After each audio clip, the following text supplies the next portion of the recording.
हाँ जी, विजय कुमार बताएँ क्या कहना चाहते हैं? एक सवाल पूछना चाहता था साइंस जर्नी भाई आपसे। आप पूछ लीजिए। भाई ये जय भीम क्या होता है? जय भीम क्या होता है मतलब मैं समझा नहीं? जय भीम बोलते हो ना, तो जय भीम क्यों बोलते हाँ, हो? वो क्या भीम जय भीम का बाबा मतलब है? बाबा जय भीम का मतलब बाबा साहब अम्बेडकर के लिए कहा जाता है। उनके संविधान, उनके ऐसा कौन सा जो बहुजनों के जो राइट्स फुल हैं। कौन सा संविधान, ऐसा कौन सा काम कर दिया अम्बेडकर ने जो जय बुलाते हो? अच्छा, आप वैसे हाँ, आते किसमें हैं? एससी, एसटी, ओबीसी, जनरल किसमें आते हैं? नहीं सर, मैं तो ओबीसी का हूँ। ओबीसी के हैं। आपने जी, एससी, एसटी समाज के लिए क्या किया है? किसी ओबीसी महापुरुष मैंने का नाम बताइए जिसने एससी, एसटी के लिए कुछ भी किया हो या ओबीसी ही समाज के मेरा लिए कुछ कर दिया हो? मेरे सवाल वहां पे नहीं है। मेरे को जय नहीं, भीम मेरा क्यों सवाल है वही आप ये बताओ। 1 मिनट, आपका सवाल जो है ना कि क्या कर दिया ऐसा अम्बेडकर ने? आपका यही सवाल था ना? हमने वही पूछा कि अगर उन्होंने नहीं किया है, तो आप जिस कम्युनिटी से आते हैं ओबीसी से, हमने यही तो पूछा ना कि एक ओबीसी का नाम बता दीजिए, जिसने एससी, एसटी समाज की जीवन प्रत्याशा को ऊपर उठाने के लिए कुछ काम किया हो। आपकी घिघी बढ़ गई, आप खिखियाने लगे, चिचियाने लगे, भागने लगे उस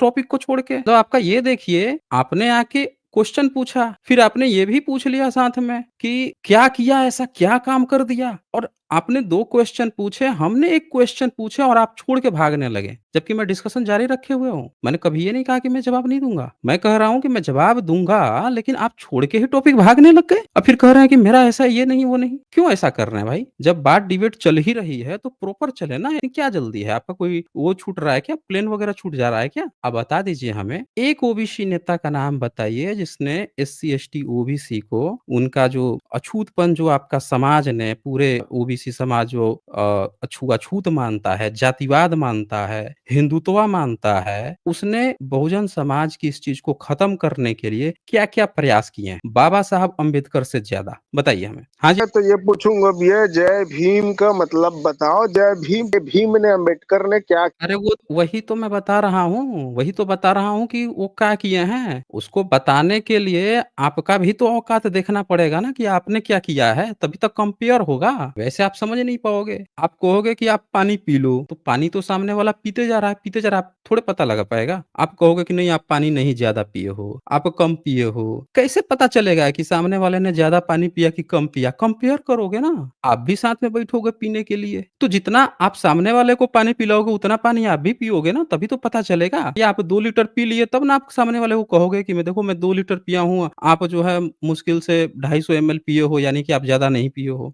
तब आप कंपेयर करोगे ना। तो वैसे ही जब आपको ये जानना है कि बाबा साहब अम्बेडकर ने क्या किया, ऐसा क्या काम, उसके लिए आपको भी बताना पड़ेगा, आपके किस ओबीसी ने एससी, एसटी की जीवन प्रत्याशा सामाजिक, शैक्षणिक और आर्थिक रूप से, इवन राजनीतिक रूप से ऊपर उठाने के लिए क्या-क्या किया? बताना पड़ेगा ना, फिर कंपेयर करेंगे। बताइए। हाँ जी। मैं वही तो कह रहा हूँ ना कि अम्बेडकर ने ऐसा क्या कर दिया है, मेरे को एक। अरे विजय कुमार गधे, चल निकल यहाँ से। एक ही सवाल मैं बार-बार नहीं दोहराता हूँ। एक ही सवाल बहुत बार नहीं दोहराता हूँ। निकल ले यहाँ से, फुट ले, चल। औकात नहीं है 2 कौड़ी की आके कड़वड़ कर रहे हैं, टाइम प खराब कर रहे हैं हमारी। डिबेट तब होती है जब आप 2 सवाल कर रहे हैं, तो मैं भी 1 सवाल करूँगा ना। अगर आप बात बराबर कर रहे हो, प्रॉपर कर रहे हो, तो बात चलेगी। नहीं करोगे बराबर, तो नहीं चलेगी। ऐसा थोड़ा ही होता है कि आप आके एक ही सवाल करते जा रहे हो, अब मैं पूछ रहा हूँ तो वहाँ पे आपकी घिघी बध जा रही है। ऐसे नहीं होता। फिर निकल लो यहाँ से, फुट लो यहाँ से। अगर डिबेट करना है तो डिबेट्स रूल्स फॉलो करने पड़ेंगे। आपको भी जवाब देना पड़ेगा।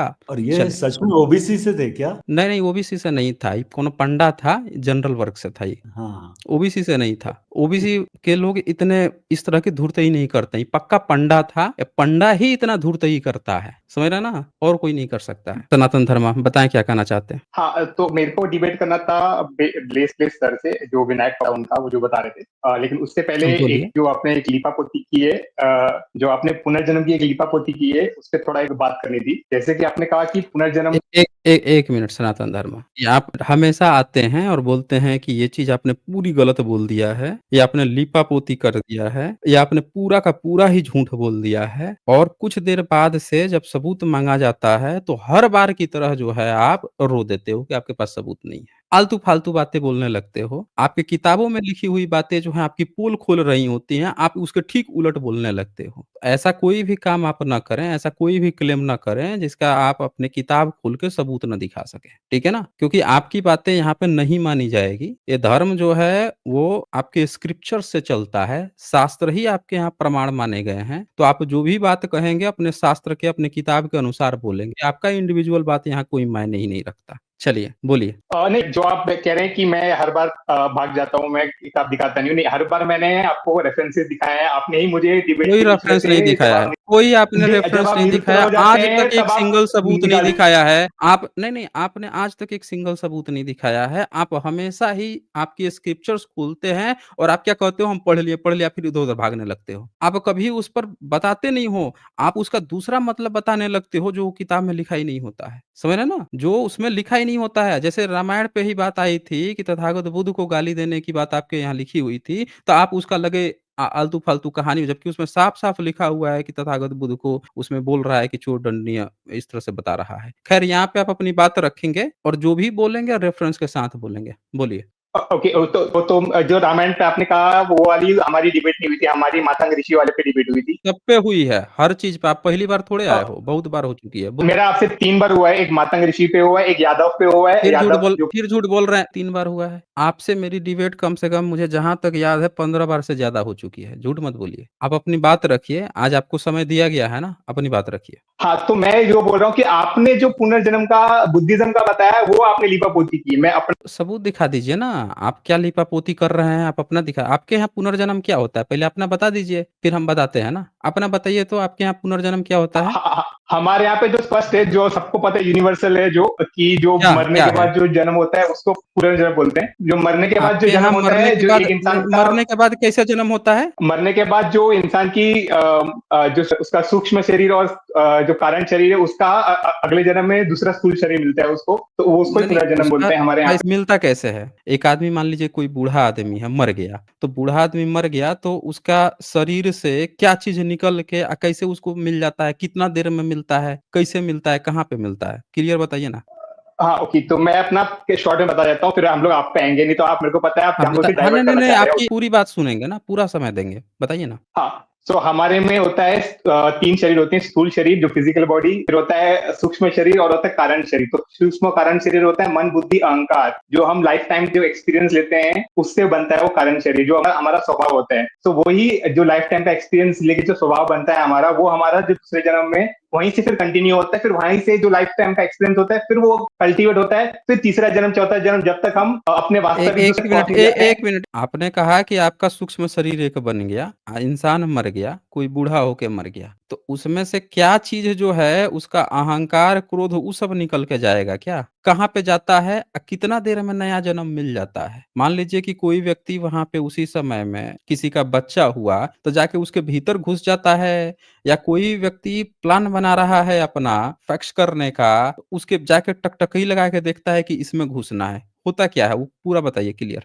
हाँ, तो देखिए ये चीज रेलेवेंट नहीं है, क्योंकि मेरा जो पॉइंट है कि आपके में भी सेम एक चीज है, वो आप भाग रहे हैं, आपको नहीं लग रहा है कि आप भाग रहे हैं? आप जब तक अपना पुनर्जन्म अच्छे से नहीं समझाएँगे, आप अपना पुनर्जन्म नहीं समझा पा रहे हैं हम लोगों को, और आप हमको कह रहे हैं कि हम लोग बुद्धिज़्म का पुनर्जन्म लीपापोती कर रहे हैं, हैं? पहले आप अपना अच्छी तरह से पुनर्जन्म अच्छे से लोगों को समझा दीजिए, यहाँ पे पूरी पब्लिक है ना। जो व्यक्ति को अपना जिस चीज़ का बता रहा है कि ये चीज़ मेरा है, उसके बारे में उसको खुद जानकारी नहीं है, दूसरे पे ज्ञान देने पहुँच गए आप। आप अपना पहले अच्छे से जानकारी दे दीजिए कि आपका पुनर्जन्म में जब कोई व्यक्ति मर रहा है, उसके शरीर से आत्मा निकल गई, निकल के कहाँ जाती है? मतलब रिफाइंड होने के लिए, या फिर उसका सिस्टम जो है फिर से ज़ीरो कर दिया जाता है, फिर से जाके उसको कहा जाता है, या उसको एक तोप वगैरह में, मिसाइल टैंक में लगा दिया जाता है, और देखा जाता है कि किधर कोई क्रिया-प्रतिक्रिया चल रही है, वहीं पे लगा के प्रोजेक्ट मारा जाता है। अब किसके भीतर मारा जाता है? मतलब मेल के अंदर या फीमेल के अंदर, या बच्चा पैदा होता है उसके बाद से जाके घुस जाता है? कैसे उसको पता रहता है कितना एंगल पर? कोई भी चीज़ मारते हैं आप, इसे उठा के पत्थर भी चलाइएगा तो ग्रेविटी के असर से वो नीचे-ऊँचे गिर जाएगा। तो कितना एंगल पर प्रोजेक्ट मारा जाता है कि वो आत्मा सीधे से वहीं से निकल के वहीं टारगेट में घुसता है कि यहीं पे इसी घर में हमको घुसना है। पूरा अच्छे से समझाइए ना, अपना पुनर्जन्म अच्छे से समझाइए, तभी तभी ना लोग समझेंगे कि हाँ, ये व्यक्ति को इसका पुनर्जन्म बड़े अच्छे से पता है, तब ये तो हो सकता है कि बुद्धिज़्म का भी इसको आइडिया हो। बोलिए। नहीं, ये भी आपको समझाना पड़ेगा कि वो सूक्ष्म शरीर जो आप बोल रहे हो जा रहा है, तो उसको फिर वूलन के कपड़े, छाता, कपड़े, ये सब इसकी क्यों ज़रूरत पड़ती है? हाँ, जो आप दान करते वो हाँ, हाँ, इनके एक-एक करके सारा पॉइंट लेंगे ना, इनका पुनर्जन्म अच्छे से आज समझ लेते हैं। ये दुनिया को बताने चले हैं बुद्धिज़्म का। तो बताइए हमें कि क्या होता है उसके बाद से, मरने के बाद से? एक-एक प्रतिक्रिया बताइए तो, प्रक्रिया। हाँ, तो देखिए मैंने जो आपको बताया सूक्ष्म शरीर का वो जो कॉन्सेप्ट बताया, वो मेरा अपना पुनर्जन्म बताया। अब वो लॉजिकल है या इलॉजिकल है, वो बात की बात। 1 मिनट, लॉजिकल इलॉजिकल जैसा कुछ नहीं होता है। आपने अपना कुछ बताया ही नहीं अभी तक। आपने बोला कि सूक्ष्म शरीर जो है ये निकलता है तब तक जन्म लेते रहता है। आपने उसका कुछ भी एक्सप्लेन नहीं किया कि भैया वो जाता कैसे है? आपने कहा है उसको नया शरीर प्राप्त होता है। कैसे नया शरीर प्राप्त होगा भाई? नया शरीर प्राप्त होने के लिए कोई 2 व्यक्ति जो है आपस में संबंध बना रहे होंगे। मान लीजिए कि कोई व्यक्ति ऐसा काम किया है कि आपको उसको गधे का जन्म देना है। तो क्या कोई व्यक्ति मर गया, उसके शरीर की आत्मा निकल के हर गधे-गधही पे नज़र रखेगी और नज़र रखने के बाद से क्या उसके पास किसी ईश्वर से संकेत आएगा? कोई यमदूत या कोई उनका चित्रगुप्त बैठा होगा बही लेखा खाता, जो वहाँ से एक इंडिकेशन भेजेगा कि देख तेरा नंबर लगा है बिल्ला नंबर 706 गदहा, 603 गधही और वो उन गधों और गधही पर नज़र रखेगा। फिर उस पर ये भी नज़र रखेगा कि ये जब दोनों कर रहे हैं उसी बीच में घुस जाएगा या गधे में घुस जाएगा, उसके वीर्य के रूप में निकलेगा या फीमेल में घुस के रहेगा या उन दोनों का बच्चा जन्म आप कुछ डिटेल बता ही नहीं रहे, कह रहे हैं अलग-अलग जन्म ले लेता है, अलग-अलग जन्म ले लेता है। पूरा एक-एक करके डिटेल से बताइए ना, पता चलना चाहिए ना कि मरने के बाद से जो आत्मा निकलती है, किस जीव में, किस में, कहाँ पे नज़र टिका के बैठी है, देख रही है प्रॉपर, अब सही समय है, अब घुस जा भाई इसमें, हैं? आपको बताना पड़ेगा, नहीं बताएँगे तो हम लोग कैसे मान लेंगे उस चीज़ को? फिर तो ये माना जाएगा कि आपको आपका अपना ही चीज़ नहीं पता है, हम लोगों को ज्ञान देने चले आए। बताइए हमें कि मरने के बाद से क्या प्रोसीजर होता है किसी शरीर में घुसने का? तो मैंने आपको बताया ना कि जो सूक्ष्म शरीर होता है वो ही मतलब जो वृत्तियां होती है जो लाइफ टाइम का एक्सपीरियंस लेके जो जाती है वही फिर दूसरा शरीर धारण करती है। तो ये बेसिक कैसे धारण करती है? प्रोसीजर तो बता ही नहीं रहे हैं आप। मतलब सूक्ष्म शरीर निकल गया, आपने बोल दिया, आपने एक कल्पना कही, हमने उस कल्पना को मान भी लिया। लेकिन कम से कम ये तो बताइए ना कि निकलने के बाद से फिर गया कैसे? दूसरे शरीर में घुसता कैसे है? उसका क्या प्रोसीजर है? तो ये चीज रेलेवेंट नहीं होती है ना यहाँ पे, क्योंकि मेरा प्रश्न ही कुछ और था। नहीं, नहीं, 1 मिनट, 1 मेरा प्रश्न मिनट। ये था यहाँ कि आपने एक एक आपने जो मिनट, एक 1 मिनट, 1 मिनट। आप जो हैं हमें आए थे बताने के लिए कि बुद्धिज़्म के पुनर्जन्म पे हमने लीपापोती कर दी। आपको खुद आपके पुनर्जन्म का नहीं पता है और आके आपने क्या कहा यूनिवर्सल दुनिया जानती है हमारे पुनर्जन्म। पूरी दुनिया को आपने इतने कॉन्फिडेंट में कहा। जब आपको अपने बारे में नहीं पता है तो आप जिसके घर शीशे के हैं वो दूसरे पर पत्थर फेंकने चला आया? बताइए हमें मिस्टर सनातन धर्मा, आप जाके अपना स्टडी क्यों नहीं करते हैं? अपना जाके अपने धर्म की अच्छे से पढ़ाई क्यों नहीं करते हैं कि भैया पुनर्जन्म होता कैसे है? बिना आप जाने समझे दूसरे पर आप आरोप लगाने लग गए हैं, ये कर दिए वो कर दिए। चलिए अब बता दीजिए, आइए सुन लेते हैं इनकी बात, क्या कहना चाह रहे थे, बोलिए। हाँ, तो जैसे कि आपने जो अपना पुनर्जन्म का बताया था, तो पुनर्जन्म का मतलब विचारों का बदलना, तो वो टर्मिनोलॉजिकली पहले तो गलत हो गया क्योंकि उसको न्यू लाइफ बोलेंगे ना कि रीबर्थ बोलेंगे। तो ये एक पॉइंट हुआ मेरा जो टर्मिनोलॉजी से रिलेटेड। अब आते हैं आपके स्क्रिप्चर्स पे। आप सुनिए ध्यान से, न्यू लाइफ बोलेंगे ना कि पुनर्जन्म, पुनर्जन्म वही होता है, समझ रहे ना? पुनर्जन्म आपका संस्कृत की वो शब्दावली नहीं है। पुनर्जन्म जो है पुब जन्म जन्म होता है। बुद्धिज्म की शब्दावली अलग होती है, संस्कृत की तरफ बिल्कुल आप डिफाइन मत कीजिए। और बुद्धिज्म में यही चीज है, जब लोग प्रवज्जा, उनको क्यों कहा जाता है, द्विज क्यों कहा जाता है बुद्धिस्ट लोगों को? इसीलिए कि जब प्रवज्जा ग्रहण करते हैं तब उनको एक कहा मिनट जाता कंप्लीट कर लूं पहले अपना। है। एक मिनट, एक बुद्धिस्ट बाईबॉर्न बुद्धिस्ट हो सकता है, लेकिन जब वो प्रवज्जा ग्रहण करता है, श्रामणेर बनता है, तो उसको माना जाता है कि अपनी पिछली लाइफ छोड़ के आया है यहाँ पे न्यू लाइफ में, यानी कि उसका पुनर्जन्म हो गया, पिछला लाइफ छोड़ के ये हो गया। शब्दावलियों में मत खेलिए। अब बोलिए क्या बोलना चाह रहे हैं? हाँ, सो आपके उसमें आता है कि जो बोधिसत्व है वो 10 पारमिता है पार करके जब अपने अंतिम जन्म में जब वो ब्राह्मण और क्षत्रिय कुल में पैदा होते हैं तब वो बुद्धहुड को प्राप्त होते हैं। कहाँ पे? तब जब वो किसमें लिखा है? ये तो आपकी स्क्रिप्ट में लिखे हुए हैं। पारमिता का अर्थ समझते हो क्या? पारमिता का अर्थ समझते हो क्या पहले? हाँ, हाँ बता वही दीजिए जो तो ज़रा। दानशीला, निकम्मा, रिनंसिएशन, जो हुँ, बहुत सी जो क्वालिटीज होती हैं हाँ। उसको बोलते हैं। क्या-क्या क्वालिटी होती हैं? ज़रा एक बार फिर से बताएँ? रिनंसिएशन हो गया, आपका दान हो गया, अपना फिर हुँ, शीला हो गया, फिर हुँ, जो 10 पारमिता हैं उसको कलेक्टिवली हुँ, वो बोलते हैं, विजडम हो हुँ। गया आपका, तो वो वो 10 10 पारमिताएं पारमिताएँ जब पार करने के बाद क्या करते हैं बोधिसत्व? वो जब अंतिम जन्म उनका होता है, जब बामन और क्षत्रिय हुँ, कुल में, तब वो बुद्धाहुड को हाँ। प्राप्त होते हैं। 1 मिनट, 1 मिनट, 1 मिनट। कौन-सी किताब से ये पढ़े हो? ये तो आपके स्क्रिप्चर्स में ही है। तो आपके स्क्रिप्चर्स में है तो एक बात बताओ कि जितने भी ये जो बंदर थे, मृग थे, अश्व था, जैसे अभी भोजजनीय जातक कथा मैंने कही है अभी पिछले कल की स्ट्रीम में, जिसमें अश्व जो है बोधिसत्व है, तो वो तो घोड़े के रूप में है, बंदर के रूप में है, मृग के रूप में बोधिसत्व आते हैं। तो जरा हमें बताएं कि वो कौन से बामन और क्षत्रिय कुल के हैं? जातकों में जो बोधिसत्व होते हैं वो तरह-तरह के विभिन्न जंतुओं में होते हैं। वो कौन से बामन और क्षत्रिय कुल में के होते हैं जो 10 पारमिता पार करके अंतिम में आते हैं? सो आपका ये कहना है कि बोधिसत्व मतलब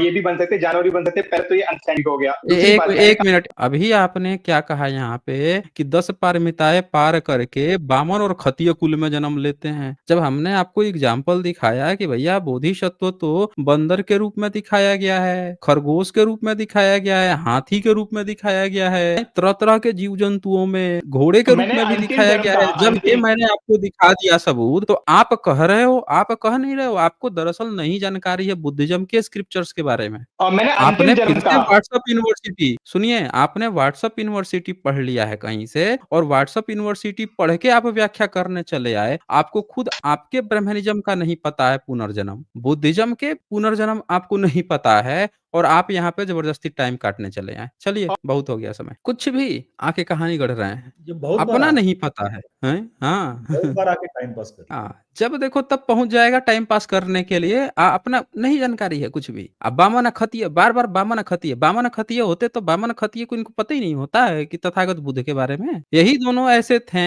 जिनके हाथ में सब चीज़ होते हुए भारत से बुद्धिज़्म गायब हो गया। यही दोनों लोगों के कहानी गढ़ रहे हैं आके हम लोगों को।